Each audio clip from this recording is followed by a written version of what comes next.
Bien, si es que el Congreso decidiera proceder a interpelar y censurar al ministro de Relaciones Exteriores, ¿usted cree que estaría en su derecho dadas las circunstancias o cometería un abuso? No, plenamente, es competencia del Congreso. Competencia del Congreso. Interesante, porque lo escuchaba mencionar en la mañana también el hecho de participar junto al Congreso en lo que sería la reforma de la Constitución. Usted ha dicho algo sumamente interesante, que la Asamblea Constituyente no será necesaria si es que el Congreso trabaja en una reforma de la Constitución y corrige lo que para usted son algunos errores u omisiones en nuestra Carta Magna. Sin embargo, este es un Congreso de mayoría opositora. ¿Será posible eso? Bueno, el Congreso se ha pronunciado en contra de la Asamblea Constituyente y ha sostenido que va a ser posible de que ellos hagan una reforma de la Constitución. Sabemos que esta Constitución favorece la corrupción. Entonces, si el Congreso desea hacer reformas, tiene que reformar al organismo, al sistema, que puede combatir a la corrupción, y ese es el sistema de justicia. No me refiero solamente al Poder Judicial, sino a todo el sistema de justicia.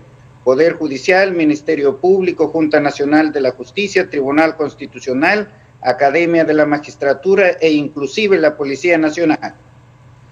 ¿Eso qué significa? ¿Que usted presentará a título del Ministerio de Justicia o el presidente un proyecto de reforma en esos ámbitos de la Constitución? Entendíamos que al gobierno le preocupaba básicamente el capítulo económico.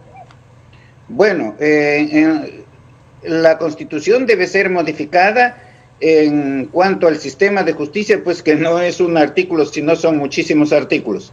Pero en cuanto al sistema económico, también debo manifestar que siempre se ha sostenido que es lo mejor que tiene la Constitución, cuando es lo peor que tiene la Constitución, porque favorece los monopolios, los oligopolios, las posiciones dominantes.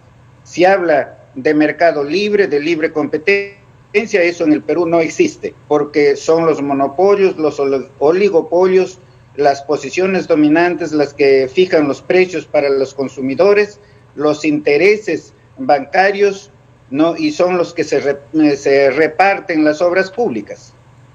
Bien, volvía al tema del terrorismo. Fíjese que aquí revisaba un poco su hoja de vida y usted ha sido decano de la Facultad de Derecho en la Universidad de San Marcos entre los años 90 y 94. ¿O me equivoco? ¿Estoy correcta en las fechas?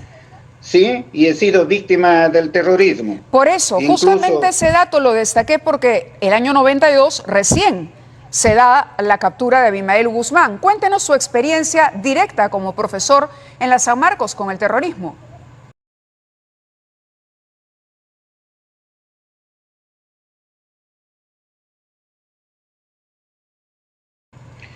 Bueno, que ellos fueron a mi casa cuando yo no me encontraba. Tenía dos personas, dos señoritas que trabajaban en la casa. Las hicieron parar a una en una puerta, a la otra en otra puerta, y comenzaron a medir la casa diciéndoles que yo les había enviado para que la pinten. Por supuesto que todo eso era falso, y eso se hacía ¿con qué propósito? Ese era la antesala, de hacer volar la casa con todos los que se encuentran adentro, que es lo que hacía el terrorismo. En aquella época, por supuesto, yo tenía a mi hijo que tenía más o menos 5 años de edad. En la noche tenía que llevarlo con el carro, las luces apagadas, a dejar a la casa de mi mamá, porque no sabíamos lo que iba a suceder. En esa época los peruanos salíamos de nuestras casas y no sabíamos si íbamos a volver o no íbamos a volver. En esa época la Universidad de San Marcos estuvo intervenida por las Fuerzas Armadas.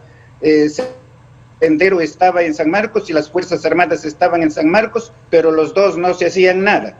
Las Fuerzas Armadas no hacían absolutamente nada contra Sendero, que se encontraba allí. Pasaban por sus narices normalmente como si nada pasara.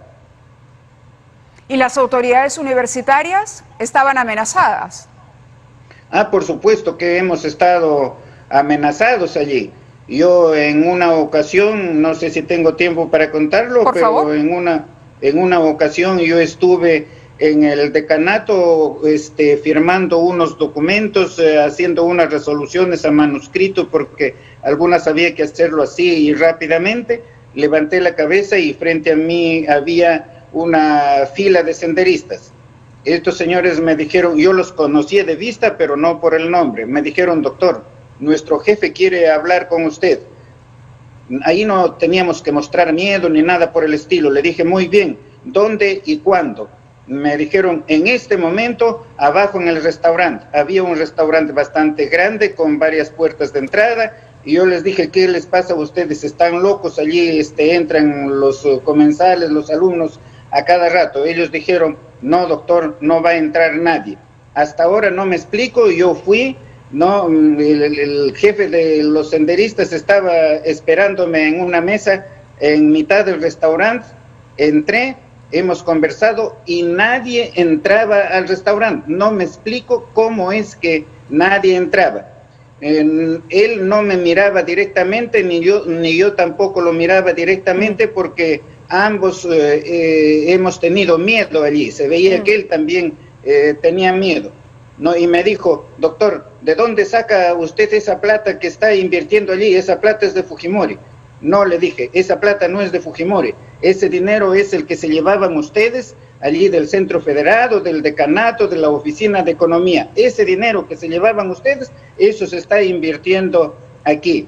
Ha continuado la conversación y luego me pidieron que saque unos volantes, en el sentido de que me quejara de que las Fuerzas Armadas no deberían permanecer en la ciudad universitaria. Yo le manifesté que sí voy a sacar ese comunicado, y saqué ese comunicado con más de lo que ellos me pidieron. Por ejemplo, agregando que no se justifica para nada que a los estudiantes sanmarquinos en los ómnibus lo estuvieran deteniendo solamente por el hecho de tener su carnet de ser estudiantes de San Marcos. Muy bien, ellos me contestaron, ¿y qué desea usted a cargo? Le dije, absolutamente nada, lo único que quiero es que me dejen trabajar. No, nosotros le podemos dar seguridad. No, le dije, seguridad, no, porque ustedes en cualquier momento me pueden eliminar. No serán ustedes, pero serán sus compinches. En esos términos claro. le había manifestado, ¿no? Entonces me dijeron, mire usted, no estamos de acuerdo con lo que están sacando en La Nación, y había otro diario allí, no estamos de acuerdo con eso, nosotros esta noche ponemos fin a eso. ¿Qué quería decir? Que iban a matar al director de estos periódicos, El Confidencial creo era el otro, ¿no? Bien, no, eso no, de ninguna manera. Claro, ¿no? Ha sido una persona que ha podido vivir en carne propia como una autoridad de San Marcos y como ciudadano peruano la época del terrorismo en su momento más crudo, más álgido. ¿Qué le diría a la Marina? Entiendo que usted también forma parte de una comisión patriótica para la defensa del Mar de Grau. Y supongo, a partir de esto, que usted es un admirador de la figura del almirante. ¿Qué le diría a los marinos hoy en respuesta a lo dicho por el canciller? No solamente yo, sino todo el Ejecutivo y todos los peruanos honestos, estamos con la Marina de Guerra, con nuestras Fuerzas Armadas, con toda la población, y estamos en contra del terrorismo, venga de donde venga.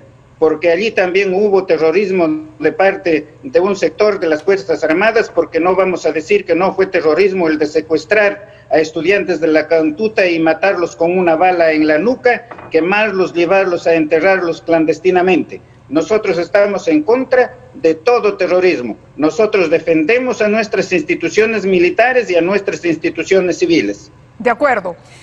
¿Usted cree que la propuesta del Defensor del Pueblo para que existan requisitos para el nombramiento de los ministros debería incorporarse, formalizarse? Es decir, que no se pueda simplemente nombrar ministros, sino que haya una serie de requisitos a cumplir en esos nombramientos, como una ley. Yo estoy de acuerdo con los requisitos que se proponen, y especialmente en cuanto al aspecto ético, al aspecto no de la honestidad de las personas. La honestidad, la moral debe ser un imperativo categórico para todos los peruanos, para los que se encuentran en el ejercicio del gobierno Tenemos un problema de comunicación, pero entiendo que usted estaría a favor de que un ministro no tenga Y también para el periodismo. claro, ningún cuestionamiento moral ni ético. Por ahí va el sentido de su respuesta, si no me equivoco. Efectivamente, eso es. Eso Por eso es. es que he dicho que la cuestión moral, la cuestión ética tiene que ser categórico, sin condicionamiento alguno, para todos los peruanos y especialmente para los que van a ejercer un cargo público.